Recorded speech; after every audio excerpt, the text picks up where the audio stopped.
Hi, Mike. Thank you so much for coming out to Venture with Grace today, and then also actually putting up wood into the fireside chat over the fire. Oh my You said God. you didn't want to do interviews, so I said, like, all right, let's just do a fireside chat. So I have this little office set up here at my house where I have like a nice TV, which I didn't put on, but fireside chat because it's not an interview. We're just having a discussion. So Totally. it's Okay. thank you Should I for just lose the having me. microphone? I Yeah. feel like I don't know. Like I think you're like one of the most natural guests of all time because I just like went super nerdy. I re-listened to like this is like maybe like 2 years ago or something. I listened to your podcast interview with like Invest Like the Best, and then the other mic, and then like basically you are like on a lot of like amazing podcasts, and then I just thought like your insight on Invest Like the Best was like literally the best, and then I dropped down some notes. It's like the most interesting things that I've like ever heard. You mentioned like, Trader Joe's branding is, they're like selling themselves to like substitute teacher who drives a Volvo or something. So like basically I feel like that was such a random and interesting fact. And then you mentioned about like how you guys do research. It's like you guys research the NPS score of different products and then you go with like the higher NPS score stuff. So you mentioned about the kind bar. Maybe I'm just butchering these like facts. So basically, you're Okay, fine. mentioning This is kind good. bars. I'm just gonna sit back and listen. Okay, and then there were like also you were talking about like 38% of your portfolio are female because female drives like 80% plus of consumer shopping behavior. And then you talk about the Patagonia brand about like they did like a little PR, which is like they're not gonna open for Friday because of their employees are not um like they just want to keep their employee happy, but that just like drives their online sale to go like really, really up. And then, okay, so I wouldn't name like literally the most random notes I've ever took from your podcast interview with someone else, but like I wonder when you are thinking about brand, what makes a brand great? Makes a brand great. I think first of all, the way we define brands is brands. It's not necessarily just visual identity branding. I think a lot of VCs tend to be very linear, and it's like it's a color, it's a palette. Those are expressions. Mhm.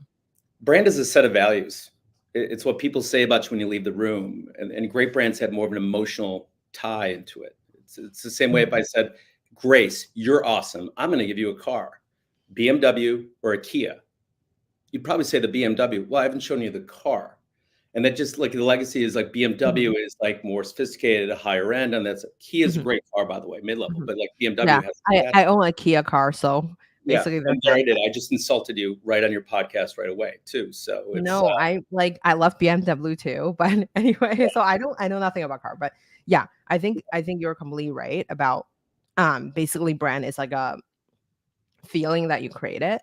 I wonder since you have worked with so many amazing iconic brands, you worked with Pepsi, GoDaddy of the world, and then you also invested in Warby Parker and Peloton and all these amazing consumer brands. I guess like what were the things that you've learned from like managing these like really amazing brands to like applying them to help your portfolio company? yeah, it's like I've had such a fun career. It continues to be fun because I learned so much from the entrepreneurs that we invest in, or the chief marketing officers, or private equity firms that partner with us. It's like great brand. There's no necessarily one formula. There's a way, and ideally, brand strategy is right there with business strategy and organizations. And when it fails is when business strategy is up here and like, oh, brand is marketing, and marketing, that's an expense. Mhm. That's when you usually see flaws in the system, which is why you have to do more advertising, whether it's on Facebook or that side. Great brands, especially in today's climate where you can participate with your audience more than ever, great brands like actually do expressions of it. If you Mhm. look at consumer journeys, everything from the website to customer service, they work and there's more of a relationship in terms of like being Mhm. empathetic to the customers. Now, do I want to have a relationship with my toilet paper? I don't know. Every now and then, obviously, but it's just brands that actually do right by people and there's a fair equation tend to be the ones that are going to win out and be above price increases and other things because I think where the world got away a little bit, especially in the early stage and scaling, is Google's great, Meta has great stuff too, but you just can't ROAS and CAC your way to greatness. You have to do other things in the fuller funnel approach that a lot of companies started figuring out post iOS 14. um, Mhm. it's easier said than done, and there's companies that we try and help them with, but there's nothing like some of the brands you'd mentioned, the Warby Parkers, the Pelotons, Harry's, Bubble Beauty, Hally Hair. It's just the founder has brand in the DNA, and it's like starting early. For what you may not have in scale, you can do like some things that maybe aren't efficient over the long term, as Airbnb greatly explained. But it's like it's a way of kind of building a business. Do things that aren't always scalable, but as you scale, people root for you, especially if you stay true to your mission and doing right by the customer. Totally. I wonder, you mentioned that, like, basically, I guess, like, how do you measure the impact of a brand? We all have the feeling of, like, when you're drinking a Coca-Cola or like when you're driving a BMW, like it kind of gives you like a certain feeling that's like associated with these brands. But, for younger brands, how do you quickly establish that feeling? Grace, I love it. You had so many great guests in this on your show that I've watched so much of it. The fact you're talking about brand and marketing, which you've only done a couple times, I love. I think we've made you a convert. So, Grace, you're making me so happy on that. How do you measure it? Bottom line. I mean, the bottom line success. Brand isn't something that's a nice to do and it's completely separate from it. Great brands should have the traction that go with it. Whether you're a publicly traded company, the PE ratio on that side of it, or just like the fandom that a company has above and beyond. There's certain trackers that we do. Like my partner Brent is masterful.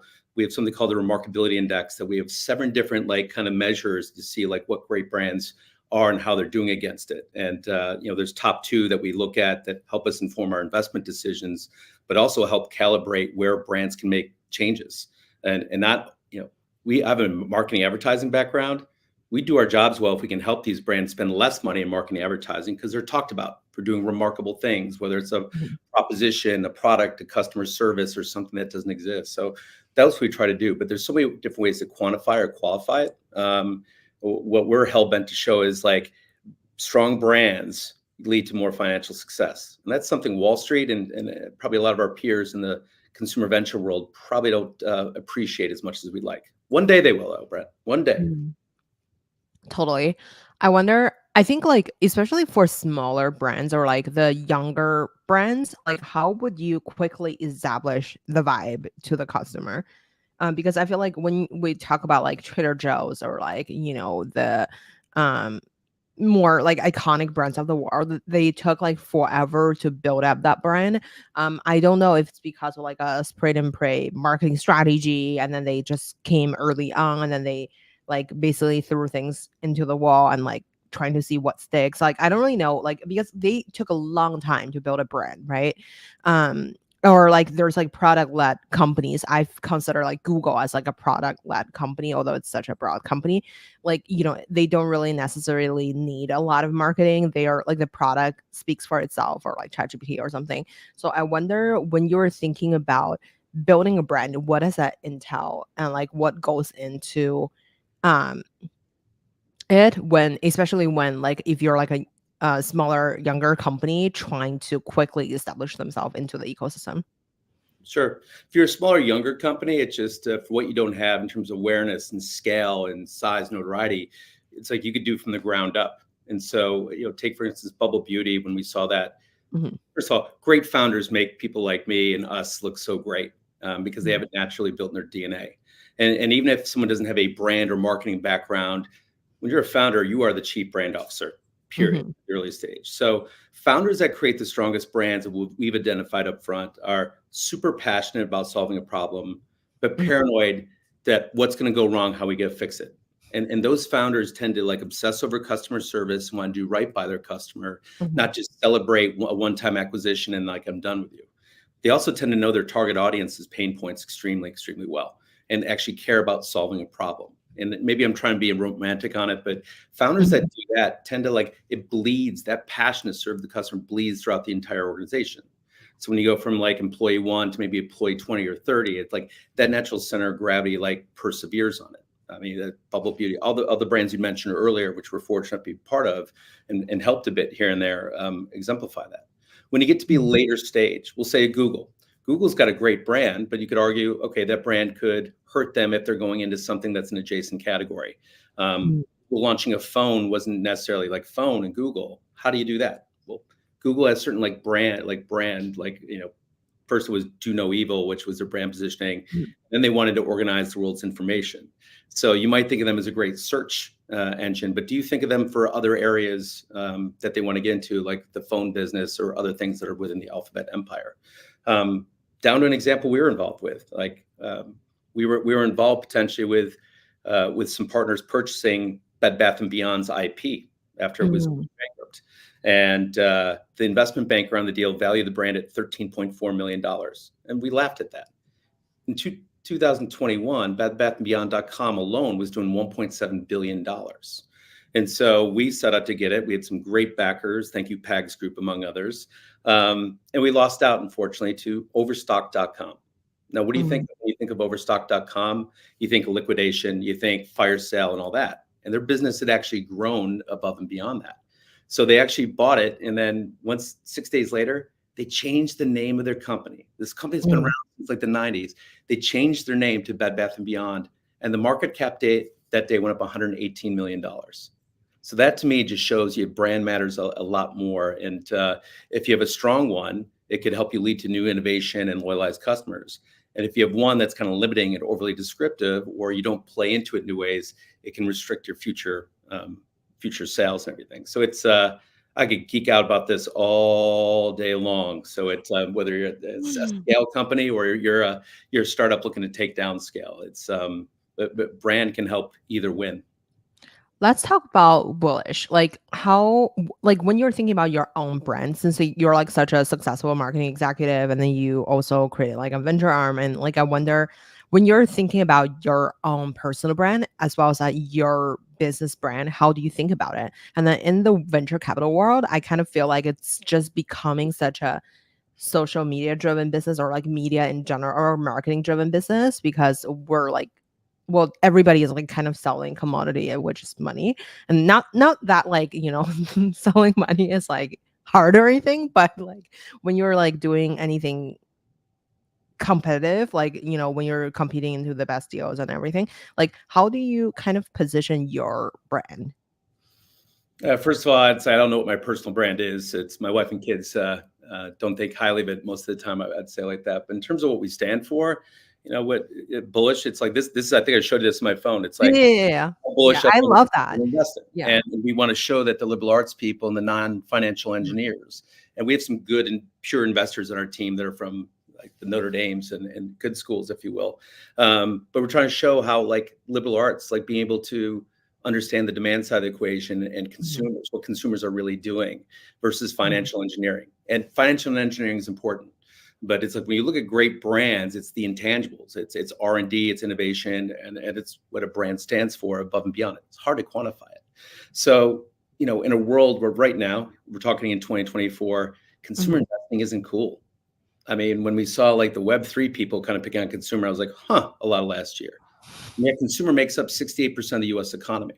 So a lot of times when we're looking at different companies, things aren't as competitive as they used to be. A lot of the funds that we've been peers with went up and above and raised funds it's harder to make a return on consumer when you maybe outkick your original strategy and you have to become more generalist. But as consumers, we are getting more uptight about everything. Are more promiscuous. We want more stuff. Jeff Bezos has so many great quotes on this stuff. And we know corporate America, it's tough to have the dreamers and the innovators when you have to make your corporate numbers every quarter or else. And so we like to say Coca-Cola didn't have the dreamers and innovators to think of vitamin water, but they had $4.2 billion on the balance sheet to go buy it. General Mills, same with Blue Buffalo. They spent billions and billions of dollars to buy a brand that like a wonderfully naive and passionate entrepreneur did. So we try to is just find people that are like-minded like that. And there's more and more of them out there. Not necessarily in the same spots as they were 10 years ago and all that. But I think we're going to look back at this time period and say for numerous reasons, there was a number of like consumer companies that we love. And yet it takes time. Things don't like water doesn't boil within seconds on that side of it. So because there's a lack of competition, we see the world differently. It tends to kind of like, we find the entrepreneurs ideally that are like-minded, a little bit like off the beaten path like we are. What does your old life look like when you are working as a advertising executive. As a person who is from the outside, I kind of picture the Mad Men era, like people walking in, smoke some cigars or whatever, and then trying to come up with like a advertising strategy for this. But like, I wonder what does a modern day of like being an ad executive look like? And then also you, um, right now you're an investor, and I wonder like how do you structure your day compared to the Mad Men era? Yeah, it's I know I look old, Grace, but I wasn't around during the Mad Men area. That was like in the 50s and 60s. I think those guys, like, I mean, John Hamm looks so good in a suit and everything. I think that was from a more romantic day, and yet a day when actually CEOs of companies, more respected marketers and agencies, funny enough, like MBAs would go there.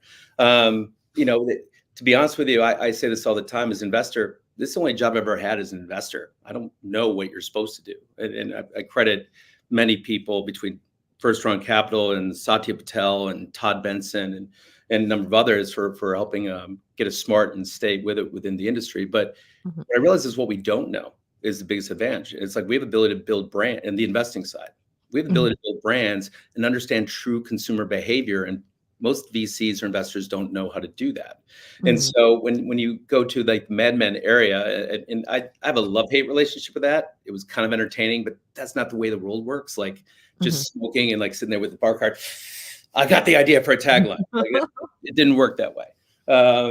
I mean, the Mad Men era now would probably be growth hackers around a computer saying, "Oh my God, the algorithm just changed again." Right? It's like, but there's magic from that area in terms of the power of a strong brand idea. And at that Mhm, time, where you didn't have that many outlets, you weren't getting 35,000 messages a day like we do now. And so the ability to create great ideas still palpable is when you take strong strategic people who are trying to figure out how to solve a problem and then marry it with creative people, like how to get this in a culture and your target customer in a way that's unique, refreshing, and yet relevant on that side of it. And that's mhm, hard to do. It is hard. Despite our brains being locked in, the left and right side of the brain tends to tilt in one way or another. And what I love mhm, about bullish offense is like we took tendencies from great agencies and that we're left brain and trying to solve strategies and look understand the business, and yet mhm, with gut, heart, and right brain, like how does this solve? Because as mhm, consumers, we're irrational. We don't follow the like what we're supposed to do and everything. We're liars when you look at exit interviews. So and the speed of business has changed so much. So I'd say like the advertising or marketing industry is as much like Mad Men as like as much as like Goldman Sachs or big finance runs on E-Trade. mhm, I don't think they're necessarily comparable on that, but it's I will say this: the people that are in the marketing industry are some of the greatest problem solvers out there. And when you look at Fortune 500 CEOs and see like there's more and more liberal arts people creeping in with speed of business and all these technologies, it's your ability to adapt and learn that's more important. And that's why I think some of the talented, ambitious, chip on the shoulder people from the advertising and marketing mhm, worlds are going to do more damage into the worlds mhm. of finance and investing. What happened after you had the 1.5 hour chat with the first round capital people? Oh my goodness! So first off, for those who you did your homework, Grace. I like you. I'm sorry. I feel so creepy. Like I literally just jotted down these like No, keywords no, and that I was just yeah. yeah, so first round capital, and we've co-opted this today. First round capital had these events called like office hours, and they would give any entrepreneur 10 minutes of their time and give feedback on it. And I flew to I flew to their San Francisco office after having one in New York, and there was literally 78 people that attended. And I remember Chris Fralick coming out of a meeting with this guy who had a Rock'em Sock'em robot. He was just like this, and it was like wonderful, passionate, like the land of broken toys. And I was right in there and that day, I think there were 78.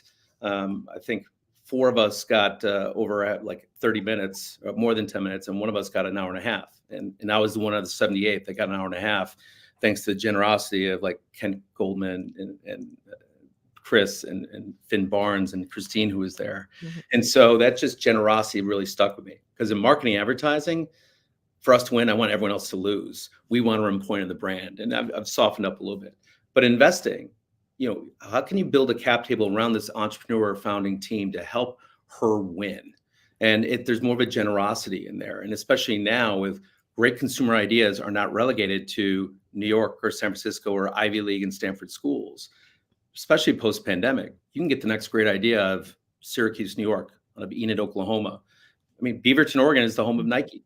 Under Armour was built in Baltimore. So what's really interesting at this time, I think we've shifted a lot, and its ability to kind of go with that shift that's so important. And so that's why we're trying to do office hours throughout the country and in different categories, just to raise awareness for us, because that chip on the shoulder entrepreneur doesn't have to be in the 212 or 415 anymore to do well or even get funding. Totally. Okay. So after you chat with first round capital, I guess like how did you execute on the idea of like you're starting a fund? They were so helpful. So, I mean, this is post 2008 crisis. So an advertising person raising a fund wasn't gonna be that easy. So I was blessed enough to save some money, and we started investing. And I felt I was kind of like an unofficial intern at first round. And they'd actually introduced us to our first investment, Birchbox. And Birchbox had trouble raising money. Why? First of all, it's two women. It's no secret, women have a tougher time raising capital than someone that looks like me. But having been on the advertising side, and to what you said earlier, women make 83% of the purchase decisions or purchases in the US. So it's like they're better consumers. And yet most investors are men. So it's like, well, I'm not interested in that, or my wife wouldn't be interested in that. It's like, yeah, but the average consumer doesn't have a 7-car garage in Palo Alto. It's the average household income is like 51,000 in the US. So I met Birchbox and just thought, oh my God, this is going to be great. And wanted in. And then Teresa, who was Excel at the time, said the same thing. So all of a sudden they went from having a tough time raising capital to overcrowded, and we're able to stay in. And I think I give Katya and Haley's, the founders of Birchbox, so much credit, because they saw the value that we could do beyond our money. And that's where it lifted off. But we wouldn't have had that opportunity without first round capital. And Birchbox was such a success. It kind of created a new economic model, a subscription that people still adore today. And without Birchbox, we wouldn't be where we are today. And that came to us for first round, who's just always been generous with their time, and they're wired the right way in a world that a lot of people they help raise bigger funds than them and maybe didn't collaborate as much. I found that they've stayed true. So I give a lot of credit to Josh Koppelman, who's phenomenal, Chris Freilich, Rob, and what Howard Morgan created back in the day that they're still continuing with. Totally. I wonder when it comes to doing due diligence and, beyond like the story of, I bet like the Birchbox founders have really great story to tell, but like, what are some things that you feel like you have seen that are like in your advertising era? Like, what are some insights that you took away to, recognizing these great brands? I think coming across like many random consumer related brands every single day, it's really, I feel like I'm like easily falling in love with everybody's like product, but like you mentioned in like the other interviewers, like product is not something you focus on. You focus on building a great business. I guess like how do you evaluate on what has business potential and what is just a good product? It's a very good insight. It's like I think learning from the marketing and advertising days, and we have a strong, consultancy that actually helps our founders and then work for hire as well, is the ability to listen. And it's not just looking at data. Like I think data driven is most it's a fallacy. I think data informed makes a lot more sense for humans. Love AI, but I think you still need humans to curate it. Actually go see what consumers are really doing. And by that I mean, like, we do our own proprietary surveys. Again, what Brent Vartan can do is just unbelievable to really understand the why, not just the what. We do store checks every 4 to 6 weeks. We're in stores like from a Whole Foods to a Target to a Walmart, and not the ones just in New York City. It's like, it's out in America, and we'll see certain things like on shelves, like, oh, there's been disruption there, or what's going on there, or just people watch, which is a little bit creepy, just make this all about creepy, but actually watch what people are doing. And the other interesting thing is we're getting deal flow. I mean, last year, we, on a common year, we're looking at 2,500 to 3,000 deals and doing 6 or 8. But we're also getting phone calls from like the likes of the Walmarts and TaylorMades, JP Morgans, Pepsis, and Anheuser Busch is to solve a problem that they think we can uniquely do. And what's great about that, we're partnering with corporate America to do new innovations. Like I don't think there's another entity that knows more about direct consumer, the business of direct consumer marketing than we do. and I can be challenged on that, but it just, having done it for 12 years and meeting some great founders, it is a great complement to a business in many cases. And so I just think that curiosity and ability to learn from professional services serves us well, whether we're working with a Walmart or a private equity firm diligencing a company to assessing a company. And we'll get it wrong at times. Like we'll invest super early, or as I say, stupid early. You know, we were pre-revenue on Birchbox, on Peloton, on Harry's, on Bubble, on Casper. So but it's a leap of faith based on some things that we see in the marketplace, like what's going on in culture, what's going on within the competitive set, what's going on in the consumer, and then assessing is this company or these founders the one that can make a little bit dent into the market share of that universe. It is fun. It's a lot of work, but it's fun. Totally. I wonder when you are thinking about, let's say like if you and I are creating a brand today, let's say we're creating like a toothpaste brand. Toothpaste. All right. Grace and Mike's toothpaste. Got it. All right. Let's go. Okay. What should we do in the, like, I guess like what are 3 steps we need to do to make sure we have a business? Whether it's 3 or more, they all come with question marks. Is like, does the world need another toothpaste? What's going around? What's wrong with the toothpaste category that isn't being solved? A big question we ask is like, who is this for? It's like, and this is why we kind of laugh at TAM a little bit. Like TAM, like toothpaste is a $3 trillion category. I don't think it's that big. Let's go with it. Not everyone is your target audience. So it's like, we really like founders that are going after a certain set, a certain type of person, like the alpha or the tiki torches, the pioneers, if you will, that will adopt and then stay with brand loyalty forever. But it's like, there's got to be a unique insight, a unique proposition. And then like for a certain kind of consumer that can then, the tiki torch creating a forest fire. So it's the first thing is, wow, if we can just get 1.1% of the $3 trillion category, it's like, sure. But what is uniquely being brought to the table? Is it new technology? Cool. Is it a pricing thing? Okay. But if it's rational only, then we'll get a little bit skeptical and just say like, attributes can be beaten. Like look at Silicon Valley. Things can become faster, cheaper, bigger, smaller in a nanosecond. What are you doing above and beyond just the product proposition to capture that? So those are in shorthand, a kind of way that we look at it. So Grace, I want our toothpaste company to do well, but like, where are we finding our dent in the universe? And there's opportunity. Look at what, Hello, Craig Dubitsky sold to Colgate not so long ago and everything. So he found a way and everything. So there's plays to be made, but the first thing we do is pressure test ourselves. Does the consumer want it? Who's that consumer? And how does this kind of upset the status quo? How do we do the research? Let's say if my insight is some people don't like to brush their teeth at night, and then if we just put a little bit toothpaste into their mouths, they don't have to brush it. They can just go to sleep. Let's say if this is our product, how should we go about like testing if the society wants it? So Grace, I think you weren't kidding about this toothpaste company. I think you put my name on an LLC document. You're going to get started. Okay, this is serious. Well, it's, I'll offer up one thing, and then I'm stealing this from my partner, Brent, again. You're supposed to brush for 2 minutes each time you brush, 2 minutes twice a day or something like that. The average American brushes her or his teeth 37 seconds. So if it was like, let's create and think about how long that is in today's world where our attention spans have fallen by a third since 1990. That's so like 3 TikToks, but anyway. Like, it's the toothpaste that is more effective in 37 seconds than something at a minute or something like that. So that'd be a USP or a product proposition like no other toothpaste works harder. But it'll also be built around the consumer that, well, we should be doing this. I mean, if rationally, we should be all drinking water. You see all these cups. I got water. I got like a Coke Zero or something like that. I got like bone broth. It's just like Americans don't necessarily follow what we all should do, or else no one would smoke, drink, and all that stuff, right? So is there something about our toothpaste that is uniquely like helps like us consumers that are flawed? Like, you know what, this is more effective. Like if you just do this for 30 seconds, it's as effective as if you did it for 2 minutes.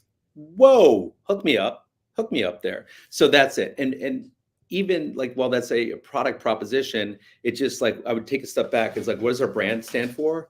And our brand would stand for something bigger than that 30 second. It's just like, we help people get a cleaner, healthier outlook on life, and do so in a minimal amount of time or something like that. So Mhm. it's just something above and beyond. So you're not just launching something that could be good for 6 months, but and it's hard to ascertain.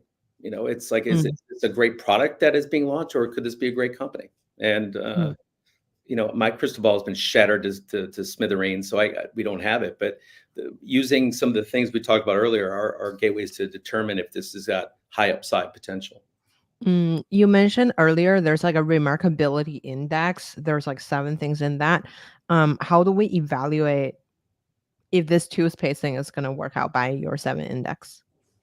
Well, if we looked at the index now, it's like when we run all sorts of brands against it to determine like the strength, whether it's differentiated, whether it's relevant, where it's familiar, and all that. So it's we can do a peek inside in terms of that category within health and beauty to get in there. But it's really telling. Like when we were running this since 2017, I believe 2016, we saw Hue Chocolate. Hue Mm. Chocolate was the most differentiated brand out there. Apple was number 2. And Mhm. literally the founder put that into the deck that Goldman Sachs used to sell the company for a record multiple to Mondelez. So there's certain like canaries in the coal mine that the remarkability index kind of like shows. They're like, ooh, we should emphasize that. And we love propositions that maybe over-index on something, whether it's customer service, whether it's different elements of it. And there's 7, like having a magnetic founder, which I think you would qualify for a toothpaste company. Having a magnetic founder is like a huge component to Mm. going up and to the right, so to speak, because brands have very human characteristics. You don't have more human characteristics than brands. And the the founder of like Method and Ollie, Mr. Ryan, who's Eric Ryan, who's great, is shown that when he was launching Mhm. Method, he was like, Procter and Gamble spends more money a year on toilet paper than my company is worth. And he kind of Mhm. made this David and Goliath thing. Or when Dollar Shave Club came out with its viral video, that had it. Mhm. In fact, there is a razor and blade company, is very human and personal elements of it. And Jeff and Mhm. Andy doing stuff beyond there. So we could geek out all day, but it's just like there's a lot of different things that we measure in it. But we really want to go to town on 2 or 3 of them to really emphasize to go after the Crests and the Colgates of the category. Okay, let's say if you and I have 50K budget on both product and marketing, how should we build this company? So this is where the professional services mindset comes in. Like, how do we arrive on 50,000? What do we want that 50,000 to do? What do we want to accomplish it? Is it a certain sales? Is it awareness? Is it that? So we back out. And again, part of and I'm not trying to be a clown, not answering your question, but the way we think about, like, how do we arrive to 50 and what do we want to do with it? Because it might be unrealistic on that. Mm. And that's maybe why, because of the immediate funnel elements of doing digital acquisition, people go to that. But like Mhm. brand building could be such a big part of that. And brand building isn't just Mhm. like doing for the sake of it, but if you're doing like a high purchase, like a purchase you're not going to do like every day, like a car, how do you do stuff that is air cover? So when you are looking for a car, and the who's very important, you select us. So part of it is like, what do we want to get out of that 50,000? Because there's too many Mhm. marketing agencies that don't get like 50,000. That's the budget. Okay, let me go spend it. But like, no one does marketing or advertising for the sake of doing it. You want to see a return. So, Mhm. and you can tell I'm a pain in the butt. Grace, you can probably tell, as much as we're going to do this toothpaste piece, I'm a pain in the butt. But like, we don't want to know, how'd you come up with 50,000, and is that the right way? So, the good Lord gave us 2 ears, 1 mouth for a reason, and I think, not to punt on the question, but that's literally how we would go back to is, what do we want to get out of that, and is it Mhm. realistic? Do you think we should go about the product first or marketing first? Like, is normal consumer product driven, or do you think it's marketing driven? Because when you think about Dollar Shave Club, like the CEO is super charismatic, and then it's like, it's a viral video that kind of gave them the head start. And then when they were just selling like random like razors, right? Like, my husband used it, and my husband also used Harry's. But anyway, so like basically, I Yeah, wonder. use Harry's. If he's Harry's, using Harry's. Just putting that out there. Totally. Okay. So I wonder how, like, would you go about the product first, or would you go about the marketing first? I'm sure it's probably chicken or egg, but I wonder, when you're starting something, how do you evaluate where to put your money and resources in, and then what is like basically your first 3 months um gonna look like as like a benchmark for your success? Like, I guess, like, what would you consider as a success for like 3 months of working on this thing? It is 100% not the marketing. It is not the marketing. I'd say it's proposition based. What's our proposition? So if company's going to launch a new razor that does this, it's like, is this company, maybe like we're going to democratize and make shaving fair for everybody again. Hmm. Gillette was a great business model. It was something like 9% of the revenue of Procter & Gamble and 34% of the profits. It's a Harvard Business School case study, the razor and the blades, and was such a ripoff. And so with Dollar Shave Club and probably more successfully Harry's came along, it's like, wait a minute, this is just a wrong end of it. So let's create stuff. And I think Harry's, and this could be debatable to others, that Dollar Shave Club certainly had a wonderful exit for them.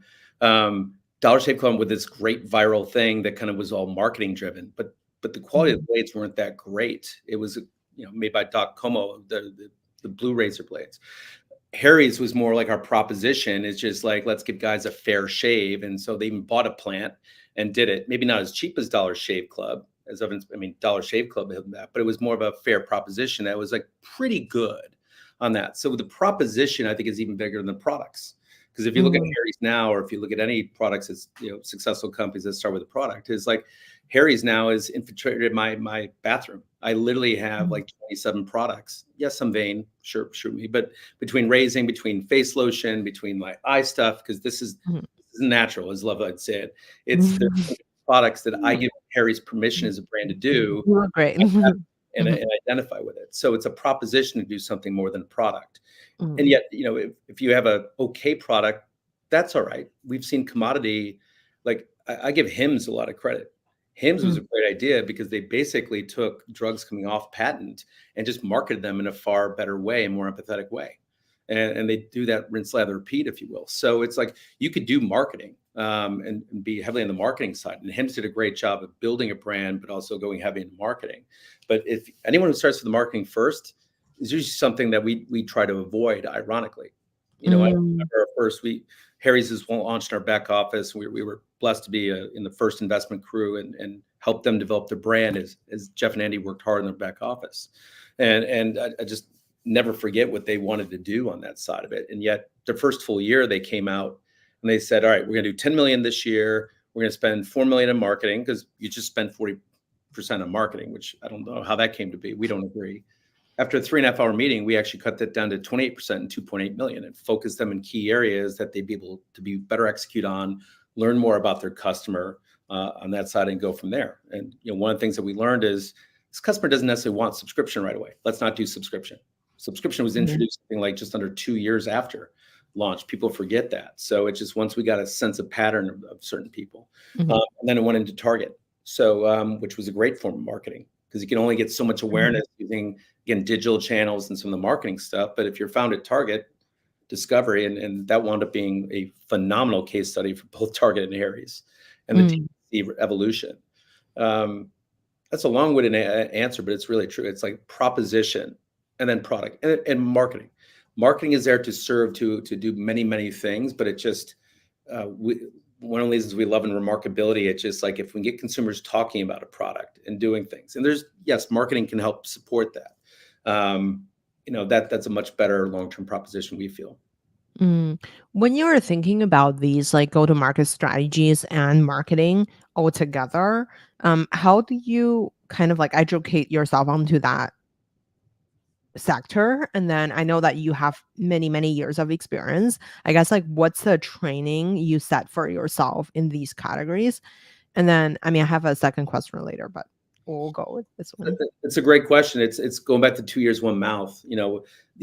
Growing up in the agency world, it just, and we still have an agency function that's pretty active, and so you can hire us. Growing up in the agency world, it's like you learn how to solve problems for a multitude. So it's like going on the game show Jeopardy, if you will.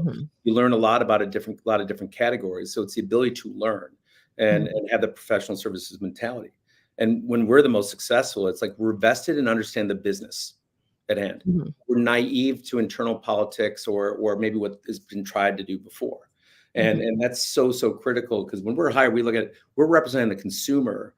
And and what's going on in that side of it, because we're not in the halls of these companies every day, so we can be a little bit open.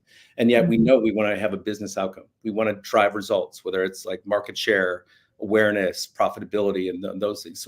So we marry things that are kind of like hard for entities to do. And that's why people bring in like outside quote unquote experts at time, is to our naivete and our know-how in other categories. So it's been an effective weapon, but it's like curiosity, insatiable desire to learn.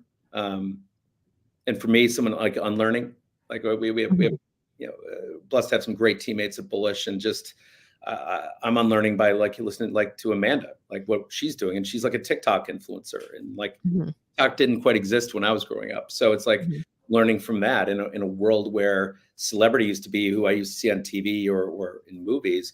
Now celebrity could be in the Mr. Beast era, anybody that has a following, and so everyone has a microphone thanks to iPhones and just like the rapid ascension. It's like all bets are off. It's like we can all become famous for good and bad reasons, right? So it's like the ability to unlearn as much as to have all this expertise and know-how that, like, if there's a little gray hair here and here might indicate, but we're not know-it-alls. That's for sure. I give a lot of our success a testament to that mindset. You mentioned like you didn't invest in Stitch Fix because of you guys invest in like this other men brand that are like doing something similar. And I wonder, like, how do you decide when to move into, like, I mean, besides Stitch Fix, you guys invest in many, many iconic brands. Like, we chatted about Peloton last time. Like, you were talking about like, you invest in Peloton when it was like literally 10 plus years ago. So like, I wonder, like, how do you identify like what's a category king? Because there must be like, I don't know, when there's one Harry's, there must be like a bazillion shave brand come to you to be like, hey Mike, can you invest in me? How do you quickly see which founder and which team is gonna win? It's really hard. It's hard to diagnose it, because it's like you're exactly right. You're done like which founder, which team are going to win, and you can go by like, okay, that person's from an Ivy League school or that, and therefore they're a high achiever. But the other team could have someone that is lost and has been a failure at past startups, and it's just, one of the things we're not usually too active in backing successful entrepreneurs over and over again. We've broken that code once or twice, certainly.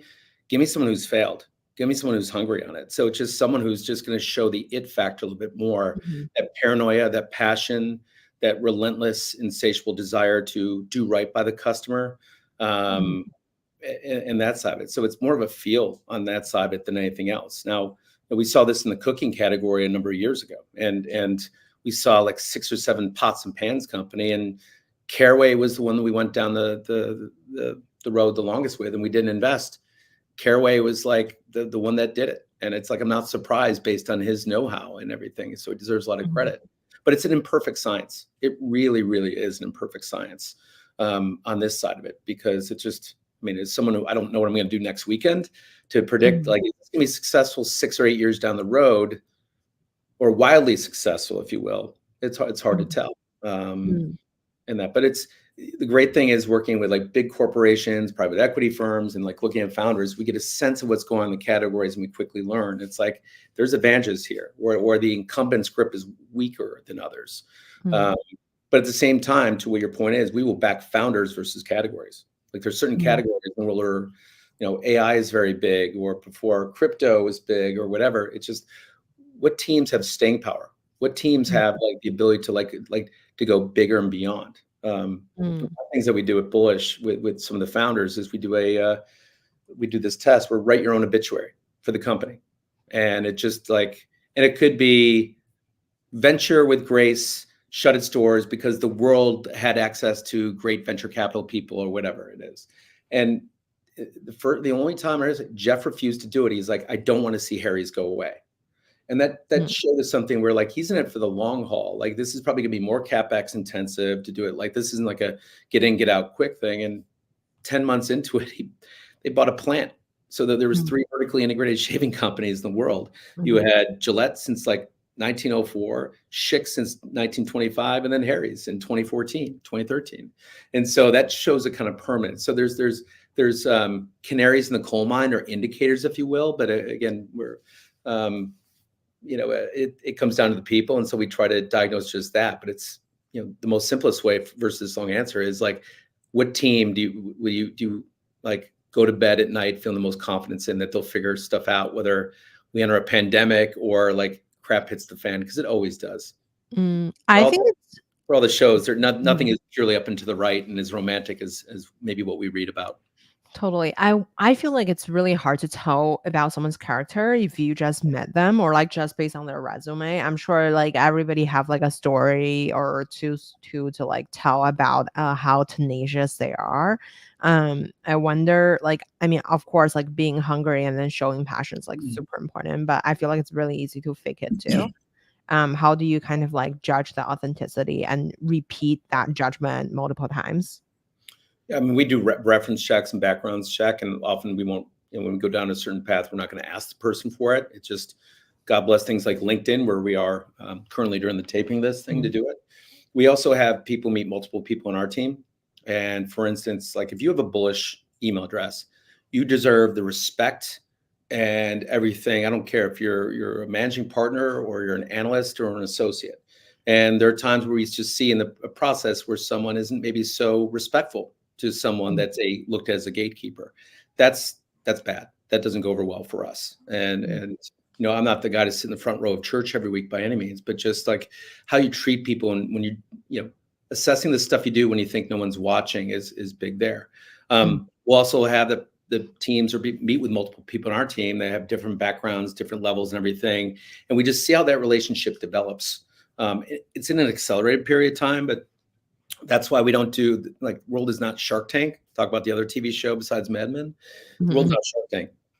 We're not going to do like a 30 pitch meeting and here's a check for $1 million kind of thing. I think that's where the world had gotten to, certainly in 2018 to 2021. We're making a bet in a relatively short amount of time to see if something is going to make it big in 8 to 10 years. And the stat that is from 2016, the average relationship in a 10x outcome between a venture investor and entrepreneur is 8.6 years. The average marriage in this country lasts 8.2 years and fails 42% of the time. So if the average marriage fails that much, and we're making all these kind of like quick decisions with our investors' money, we try to do as much on like, who are the humans behind it? And it's tough because it's a concentrated period of time. You kind of can't live together for a year to see how it goes. And we've gotten maybe too comfortable with like 70% of startups are going to fail. So let's focus on the 30%. Now, the reason why we tend to do 5 to 8 new investments a year is like, it's hard for us to do let's just see what this category does. Our failure rate is less than half of what the industry average is. But you could also say we don't take enough bets. It's like, no, we're betting on people. And yet this is the only asset class built to lose money. We can lose our money many times over, but you can have one Peloton, one bubble, one Harry's for that matter. So, but it is about the people we try to assess. And, we report to our investors, and we're still early stages what our AUM is going to be. In the same way, if we had hired on the marketing side, it's just like, we're going to look in the eyes of our sponsors and say, we're going to, this is a good investment and we're going to get your return, or else, and we're accountable. So we take a very accountable approach to this stuff. We're going to be wrong. Katrina Stitch Fix. We're going to be wrong. But, that's part of the game. Totally. When you're thinking about marketing like a B2B SaaS company, I know that like you particularly just look at like all the consumer related companies. I wonder if you are giving advice to an AI founder today, and then how do they make their product stand out? You mentioned about proposition that's matter better than like marketing. I wonder, but like also everybody have to be their own chief brand officer. How do you build like an iconic AI brand? Although when I think about these like big tech company or like product lit company, I don't feel like I have a feeling associated with them. I know that they can do the job of a certain things, but their lack of like human characters, it's not like we're talking about McDonald's or Coke, like that kind of stands for the country, and then like even like just like the American culture in general. I feel like the current tech companies like just don't like beside Apple, like I cannot name like a second tech company that make me feel something. I wonder how would you go about marketing your AI startup or like something that's more product driven, product led company? I'll just stay within like the B2B thing. I mean, in many ways, B2B is easier because it's measurable. It's like it's Mm, all built on like, okay, how many signups do we get? And there's a lot of the same rules of math to apply because great brands are great brands. mm, Same way if I said Google, do you like Google or Microsoft? Like you instantly kind mm, of, or are you a Mac or a PC, which is a famous campaign from a few years ago. It's a lot of different. It's a lot of similarities. As it relates to remarkability and everything, a lot of the sales and marketing are tied together. So what are the propositions? Who are you built for, and who are those early movers that are going to sign up for it? It might be a certain category like education or teachers or healthcare, and go with that. And then over time, it's like you do have to knock on a lot of doors mhm, to get those installs. But maybe there's a conference, or maybe there's different get-togethers where all of a sudden you can, go and build that. And I'm just talking from a results basis. Then over mm, time, you become industry standard. Like Salesforce and Slack feel like industry standard to a large degree, right?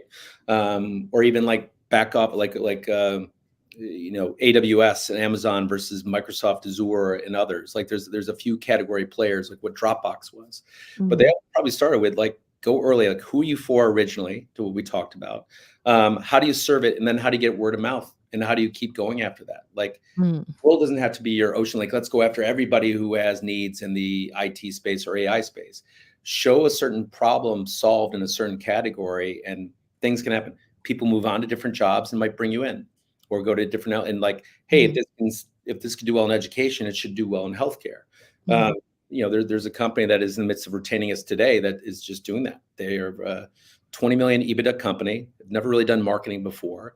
Have a certain expertise, I'd say, in I'll say the aerospace cargo area, and they want to bleed over into a couple different areas. And there's some mhm, reasons why that are like universal they could do it, but then you have to learn more about some of those areas. So that's what sector expertise. But it's sector expertise is who's your customer, who's your consumer, what's their pain points, and going in there. There's a lot of the mhm, same checklists, if you will, on there.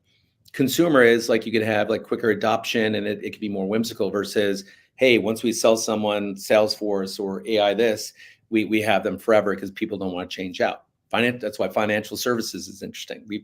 We've loved to like make a dent in financial services, but a lot of financial services are like hard to scale in a meaningful way because the incumbents have such big moats in many cases. So, but mhm, it's a lot of the same thing. The execution might be different, but mhm, brands still matter. Trust, integrity, especially if you're selling to a CFO who doesn't want to be stupid or get fired versus, oh, that's the most innovative thing.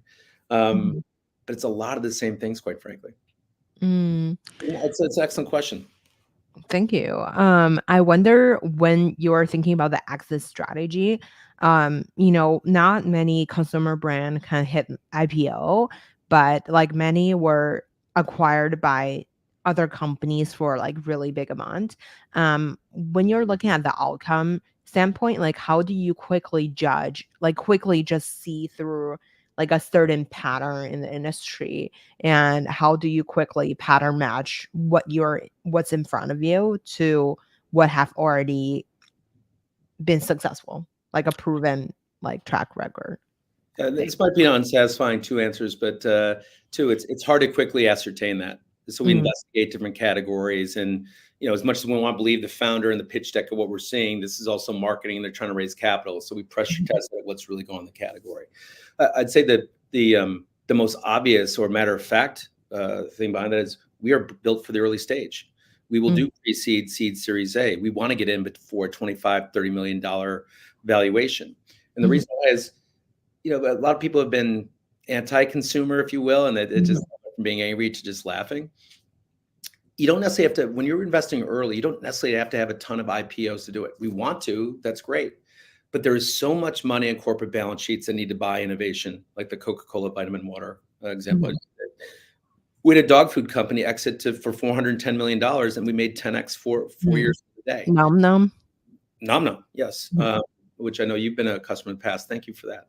So it's like if we see viable companies, great founders we've talked about, mhm, strong gross margins, repeat purchase rates, there's some evidence that they're over-indexing in some area that's of intrigue, not the marketing spend, customer service, whatever it is.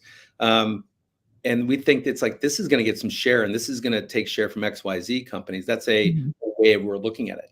But not everything has to become a unicorn per se on that set to be successful.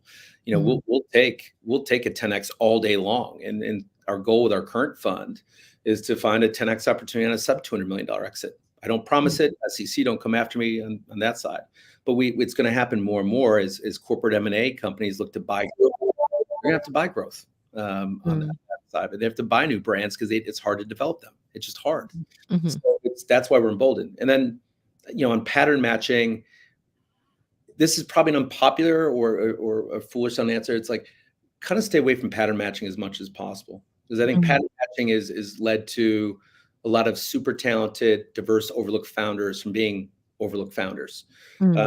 If you go by the book, it's like we should invest only in San Francisco and Silicon Valley. Why? They've had the most big exits ever. I think in the shift with social media, with the level setting, what the internet could do, with the pandemic, where you have people that might have said, I don't need to live in New York City anymore. I can go to Syracuse, New York, and have a great life. That doesn't mean they're not any less capable of an entrepreneur. And so, you know, when we look at our, 10 years ago, all our deals were New York, New York, New York, San Francisco, LA. Our last 7 deals, one in New York, one in LA. The rest are Tampa, Houston, Minneapolis, Philadelphia. It's bifurcating. And so, and since the stat is now 42% of our founders and CEOs are female. But us, like, we want to like raise the flag. We're for female founders. We're for great founders.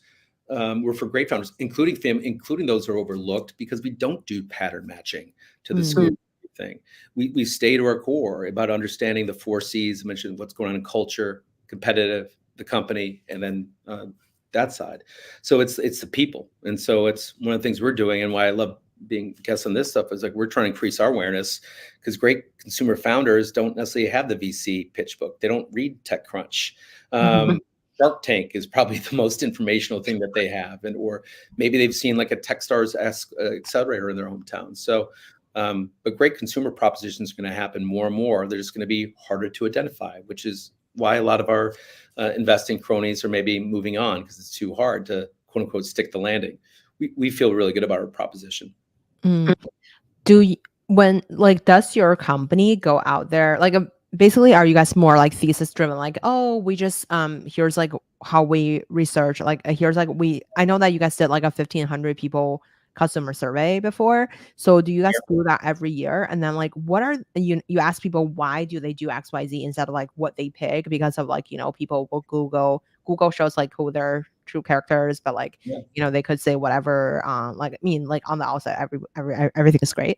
So I wonder, when you are doing these surveys, like what are things that what is like an actual question you would ask people? Yeah, there's the methodology is such, I won't do it justice on there, but in our survey, it'll get to some things like as to why. Like what we saw in 2018, 2019 is 60% of the people that have gone to church in the past 6 months have looked at porn. And it's probably not surprising, because I think 3 of the top 15 websites in America are pornography driven on that. So it's just like what people are doing and why. And that doesn't say like, okay, let's go invest in porn company. That's just too tough. And what's exit look like and everything, and there's probably morality stuff that could be debated, but it's just, we don't see the exit opportunity for a lot of cases. We look at things differently than, form a particular thesis of having like, we're going to invest in this category. We are open for business for a US-based B2C at the earliest stages. And, while I've seen others, like we have to do a cannabis deal, we have to do that. I think that creates a FOMO to why to do the deal versus going back to that professional services, 2 ears, 1 mouth, and listen to the founders out there. Now, we're not tone deaf. Well, it's like, well, we're seeing a lot in the menopause space, or we're seeing a lot in the women's health space. We're seeing a lot in like, whatever is like a better for you soda or something like that. We'll see, like, this seems to be trending up on that. And there's always like the momentum plays, like AI has come up. Like 2 years ago, we weren't seeing much in AI. That was just us. There, others in Silicon Valley, I certainly were, but now we're seeing it as part of anything. Like if you throw AI in there, it's just like, ooh, it's got an advantage on there. And so we're super interested on the consumer applications of it. But we don't want to get too drunk and just do an AI deal just to learn. or just to do it, say, hey, LPs, look, we did an AI deal, we're with it. It's just like, we want to be smart on that. So it's maybe it's a different approach than most, but it's since worked well for 11 or 12 years. As much as I stay naive, always willing to be wrong, but it's worked pretty well, and I think we're going to keep going in that way. Totally. Mike, thank you so much for sharing all the great, amazing insights. I can keep going with the fire chat for another 5 hours, but I want you to have other meetings too today. Can you let us know where can we find you? Bullish.co is there, and I tend to yell at people on Twitter at Mike Duda, and then LinkedIn on that side of it.